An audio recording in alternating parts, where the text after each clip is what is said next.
Hi friends, welcome back to my channel. ఈరోజు మీకు ఈ సీరియల్లో ఏం జరిగిందో తెలుసుకోవాలి అనుకుంటున్నారా? అయితే వెంటనే మనం సీరియల్లోకి వెళ్ళిపోదాం. ఇక రామరాజు అలాగే వేదవతి గుడిలోకి వెళ్తూ ఉండగా ఇక భద్రావతి కుటుంబం కూడా వస్తుంది. ఒక్కసారిగా భద్రావతి వాళ్ళ కుటుంబాన్ని చూసి వేదవతి చాలా ఎమోషనల్ అవుతుంది.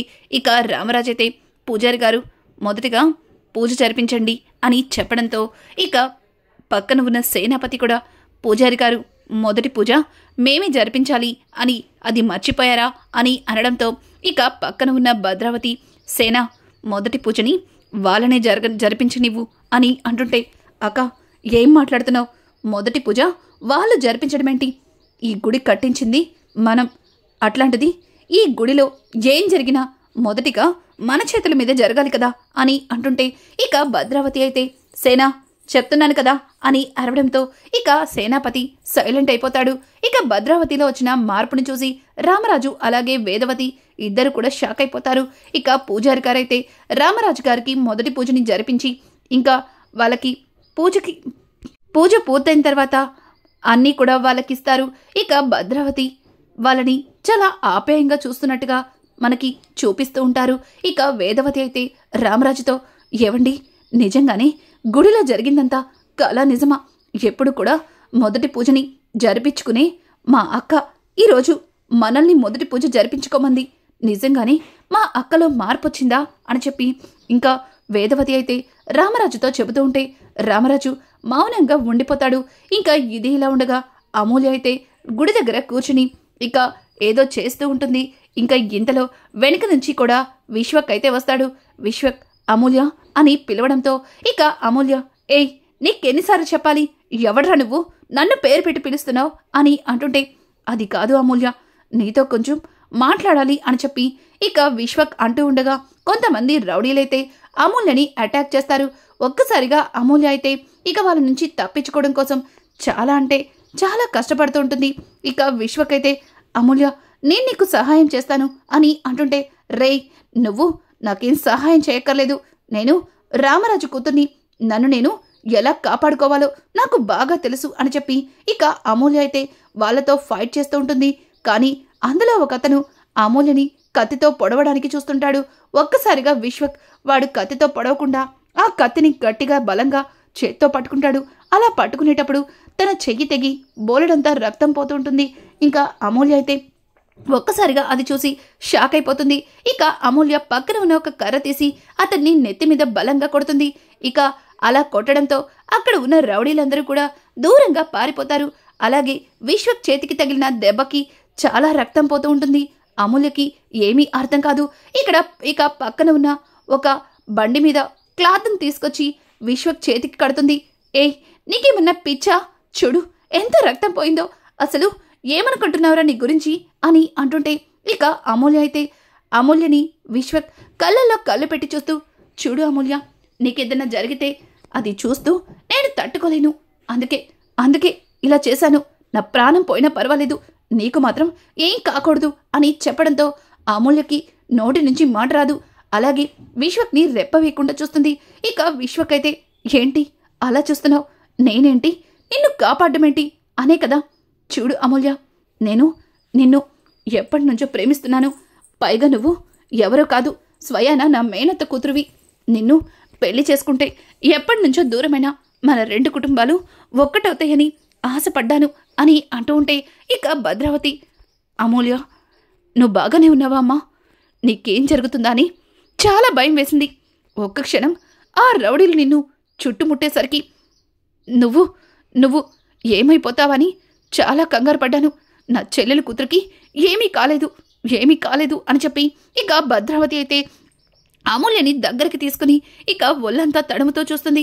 ఒక్కసారిగా అమూల్యకి ఏమీ అర్థం కాదు. ఇక అమూల్య అయితే భద్రావతి వైపు చూస్తుంటే, ఏంటమ్మా అలా చూస్తున్నావు? నువ్వు నా చెల్లెలు కూతురివి అంటే నేను నీకు పెద్దమ్మనవుతాను, నోరారా పెద్దమ్మ అని పిలువు అని చెప్పడంతో ఇక అమూల్య అయితే పెద్దమ్మ అంటుంటే ఇక భద్రావతి అయితే అమూల్య పిలిచిన పిలుపుకి చాలా మురిసిపోతున్నట్టుగా ఇక అమూల్య చూస్తూ ఉంటుంది. ఇంకా అలాగే పక్కన ఉన్న విశ్వకైతే, ఇప్పటికైనా అర్థమైందా? మేం మీ కుటుంబం మీద ఎట్లాంటి పగతో లేము, కానీ మీరే మా మీద చాలా కోపాన్ని పెంచుకున్నారు అని చెప్పడంతో ఇక అమూల్య అయితే మరి ఇందాక అందరి ముందు అని అంటుంటే ఇంకా విశ్వక్, చూడు అమూల్య, నా చెల్లి ప్రేమని మేము ఎంతో అపురూపంగా పెంచుకున్నాం.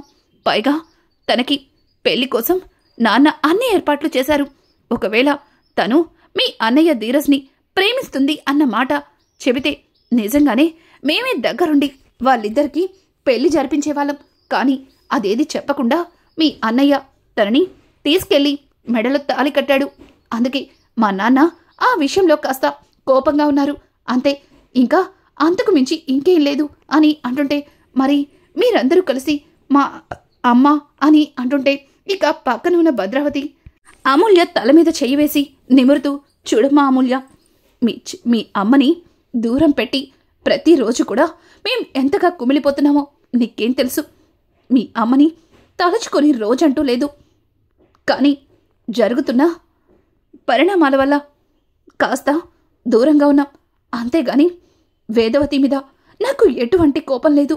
నా చెల్లెల్ని దగ్గరకు తీసుకుని హత్తుకోవాలనుంది అని చెప్పి ఇక భద్రావతి చెప్పిన మాటలకి ఒక్కసారిగా అమూల్య అయితే ఇక వాళ్ళ మాటలకి బుట్టలో పడిపోతుంది.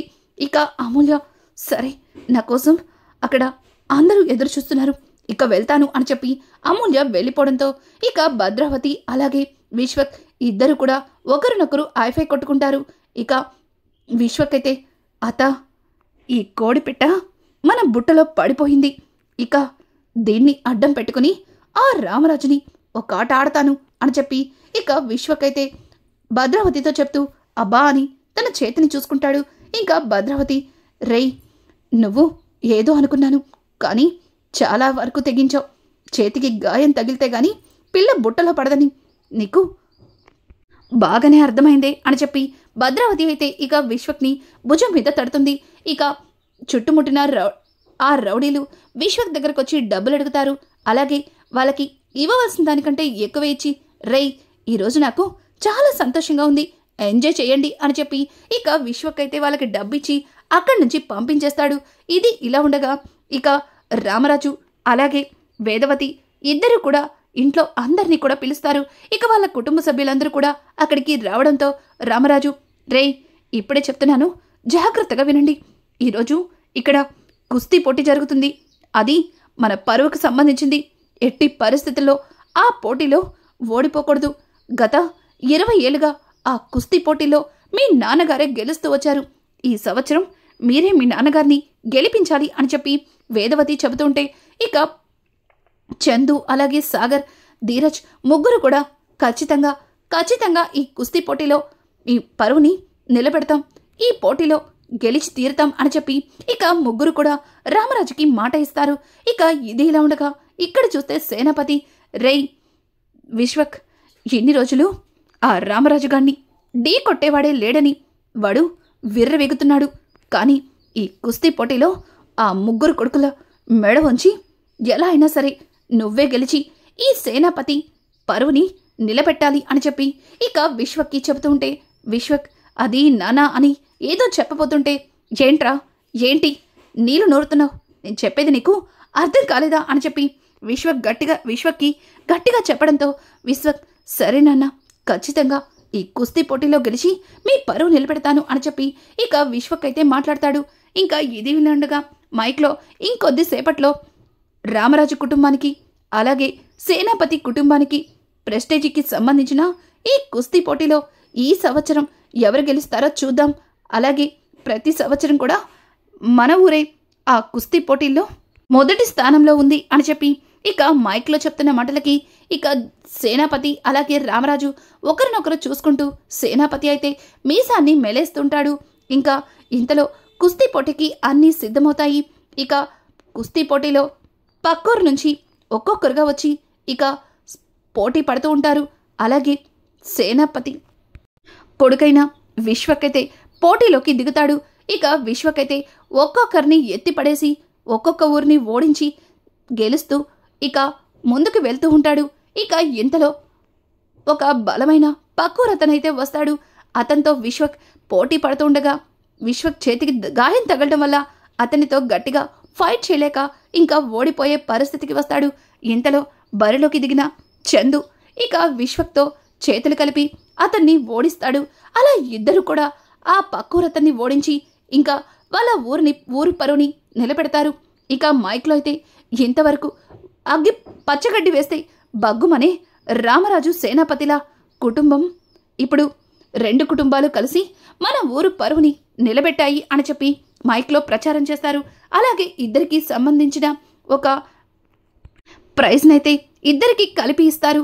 ఇక విశ్వకైతే చందు వంక చూసి నవ్వుతుంటాడు. ఇక అలాగే అమూల్య అయితే చందును చూసి సిగ్గుపడుతుంది.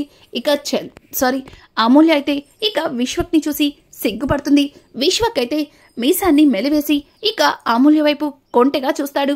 ఇంకా ఇది ఇలా ఉండగా పక్కన ఉన్న ప్రేమ అయితే ధీరజ్ పక్కన నుంచుని ధీరజ్ని ఏదో ఒక రకంగా కదపడానికి ప్రయత్నిస్తూ ఉంటుంది.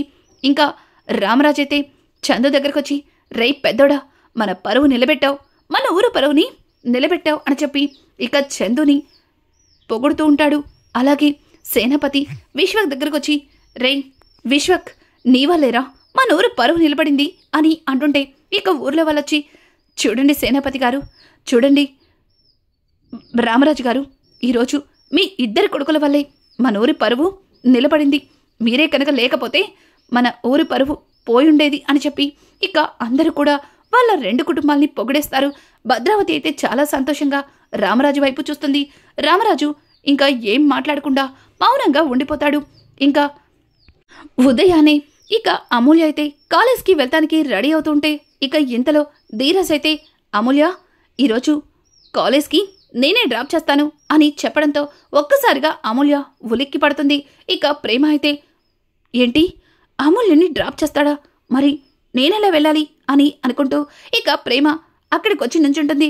ఏయ్, ఏంటి అలా చూస్తున్నావు, కాలేజ్కి రావా అని అంటుంటే, అది కాదు, అమూల్యని తీసుకెళ్తా అన్నావు అని అంటుంటే, అవును, మరి నువ్వు పెద్ద లగేజీ బ్యాగ్వి, ఇద్దరిని నేనే తీసుకెళ్తాను అని చెప్పి ఇక ధీరజ్ చెప్తుంటే అమూల్య మాత్రం, అది అన్నయ్య, నేను బస్లోనే వెళ్తాను అని అంటుంటే, అదేంటే ధీరజ్ నిన్ను కాలేజ్ దగ్గర డ్రాప్ చేస్తాను అంటే బస్లో వెళ్తానంటావు, రే చిన్నోడా, అది అలాగే మాట్లాడుతుంది, కానీ నువ్వు కూడా దాన్ని కూడా తీసుకెళ్ళు అని చెప్పి ఇక వేదవతి అంటుంటే ఇంతలో రామరాజ్ అయితే వస్తాడు.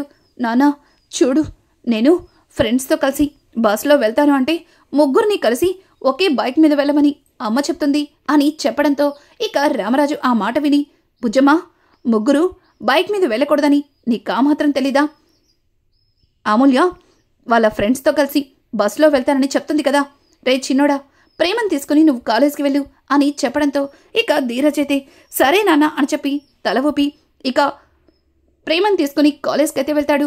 ఇంకా అమూల్యని, అమ్మా అమూల్య, బస్ స్టాప్ దాకా నేను డ్రాప్ చేస్తాను అని చెప్పి రామరాజ్ అయితే తనతో పాటు అమూల్యని తీసుకెళ్లి బస్ స్టాప్లో డ్రాప్ చేస్తాడు. ఇక అమూల్య కోసం ఎదురు చూస్తున్న విశ్వక్ అమూల్యని రామరాజు తీసుకెళ్దాం చూసి, ఇదేంటి, ఇది వీళ్ళ నాన్న నేసుకొని వచ్చింది, అసలు ఇది నిజంగా నన్ను ప్రేమిస్తుందా ప్రేమించట్లేదా, నా మనసులో ఉన్న ప్రేమని చెప్పాను, దాన్ని మనసులో ఏముందో ఎలా తెలిసేది, నన్ను చూసి సిగ్గుపడుతుంది, నాతో మాట్లాడుతుంది, ఇది కూడా నా మాయలో పడ్డట్టేనా, నన్ను ప్రేమిస్తున్నట్టేనా అని చెప్పి ఇక విశ్వక్ ఆలోచనలో పడతాడు. ఇంకా అమూల్య అయితే రామరాజు వెనక కూర్చుని విశ్వక్ వైపు జాలిగా ప్రేమగా చూస్తుంది. ఇక విశ్వక్ అయితే దీని చూపుల్లో నా మీద ప్రేమ కనిపిస్తుంది, కానీ వీళ్ళు నాన్నేసుకుని వచ్చిందేంటి అని చెప్పి ఇక విశ్వక్ అయితే తన మనసులో అనుకుంటాడు. ఇక రామరాజు అయితే అమూల్యని బస్ స్టాప్లో దింపి అక్కడి నుంచి వెళ్ళిపోతాడు. ఓ, బస్ స్టాప్లో దింపడానికి వచ్చాడా ఈడు అని అనుకుంటూ ఇక విశ్వక్ అయితే అమూల్య దగ్గరికి వెళ్ళడంతో అమూల్య విశ్వక్ని ప్రేమగా చూస్తుంది. ఇక విశ్వక్ అయితే, ఏంటి మీ నాన్నని తీసుకుని వచ్చావేంటో అని చాలా టెన్షన్ పడ్డాను, నువ్వు నీ వెంట పడుతున్నానని నన్ను కొట్టిస్తావనుకున్నాను అని అంటుంటే ఇక అమూల్య, నువ్వు నా వెంట పడ్డం నాకు ఇష్టం లేకపోతే కొట్టిస్తా గాని ఇష్టం ఉన్నప్పుడు ఎందుకు కొట్టిస్తాను అని చెప్పి అమూల్య మాట్లాడడంతో ఒక్కసారిగా విశ్వక్ అమూల్య మాటలకి షాక్ అయిపోతాడు. ఏంటి, ఏమన్నావు అని అంటుంటే, బస్ వస్తుంది, నేను వెళ్ళాలి అని అంటుంటే, అలా కాదు, బస్లోనే వెళ్ళాలా, నాతో పాటు బైక్ ఎక్కకూడదా అని చెప్పి ఇక విశ్వక్ అంటుంటే ఇక అమూల్య, బస్సు వచ్చి వెళ్ళిపోయింది కూడా, నేను నేను బైక్ ఎక్కాలని నీకోసం వెయిట్ చేస్తున్నాను అని చెప్పి ఇక అమూల్య చెప్పడంతో ఒక్కసారిగా విశ్వక్ చాలా అంటే చాలా ఆనందపడిపోతాడు. ఇక ఇది ఇలా ఉండగా ప్రేమ అలాగే ధీరజ్ ఇద్దరు కూడా అలా బైక్ మీద వెళ్తూ ఉండగా ఇక ప్రేమ అయితే ధీరజ్ భుజం మీద చేయి వేస్తుంది. ఒక్కసారిగా ధీరజ్ ప్రేమతనని అలా భుజం మీద చేయి వేసేసరికి షాక్ అయిపోతాడు. ఇక అలాగే ప్రేమని ఏం మాట్లాడాలో తెలియక మౌనంగా ఉండిపోతాడు. ఇక ప్రేమ అయితే ధీరజ్ నీతో అని అంటుంటే, చూడు ఇప్పుడు నువ్వు ఏం చెప్పినా వినడానికి నేను సిద్ధంగా లేను. నాకు అర్జెంటుగా డెలివరీస్ ఉన్నాయి. నువ్వు దిగితే ఇక వెళ్తాను అని చెప్పి ఇక ధీరజ్ మాట్లాడుతుంటే, అదేంటి అప్పుడే కాలేజ్ వచ్చేసిందా అన్నట్టుగా ఇక ప్రేమ అయితే కాలేజ్ వైపు చూస్తుంది. ఇప్పుడే రావాలా అన్నట్టుగా ఇక ప్రేమ కిందకి దిగి, రే ధీరజ్ నువ్వు కూడా కాలేజ్కి రావచ్చు కదరా అని అంటుంటే, చూడు నేను ఎగ్జామ్స్ అప్పుడే వస్తాను, మామూలు టైంలో కాలేజ్కి రానని నీకు కూడా తెలుసు. అయినా ఎందుకే నీతో నాకు ఆర్గ్యుమెంట్స్ అని అనుకుంటూ అక్కడి నుంచి ధీరజ్ అయితే వెళ్ళిపోతాడు. ధీరజ్ అలా వెళ్ళిపోవడంతో ఇక ప్రేమ అయితే చాలా కోపంగా, వీడికి పెళ్ళం మనసులో ఏముందో తెలియదు కానీ ఓ అన్నీ తెలిసినట్టు బిల్డప్ ఇస్తాడు అని అనుకుంటూ ఇక ప్రేమ లోపలికి వెళ్ళిపోతుంది. ఇక్కడ చూస్తే వల్లి అయితే నర్మదని అక్కడ కలెక్టర్ గారు పొగడ్డంతో రామరాజు నర్మదని చాలా ఆప్యాయంగా కూతురులాగా దగ్గరికి తీసుకోవడం గుర్తు చేసుకుని కోపంతో రగిలిపోతుంది. ఏదో ఒకటి చెయ్యాలి అని చెప్పి వల్లి అయితే ఆలోచిస్తూ ఉంటుంది. ఇక ఇంతలో అయితే అక్కడికి నర్మదొచ్చి, ఏంటి అక్కడ గుడిలో జరిగింది అని గురించి పదే పదే తలుచుకొని నీలో నువ్వు బాగా బాధపడుతున్నట్టున్నావు.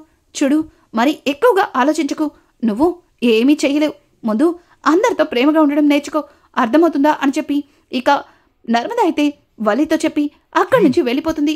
ఇక రానున్న ఎపిసోడ్స్లో వల్లి నర్మదని ఏ రకంగా ఇంటి నుంచి బయటికి పంపించబోతుంది, అలాగే ప్రేమ ధీరజ్లు ప్రేమించుకోలేదని వాళ్ళిద్దరి పెళ్లి ఏ రకంగా జరిగిందో వల్లి బయట పెట్టబోతుందా? ఇట్లాంటి లేటెస్ట్ ఎపిసోడ్స్ మీకు మరిన్ని కావాలి అనుకుంటే మా ఛానల్ని సబ్స్క్రైబ్ చేసుకోవడం మాత్రం మర్చిపోకండి. Thanks for watching. Hi friends, welcome back to my channel. ఈరోజు మీకు ఈ సీరియల్లో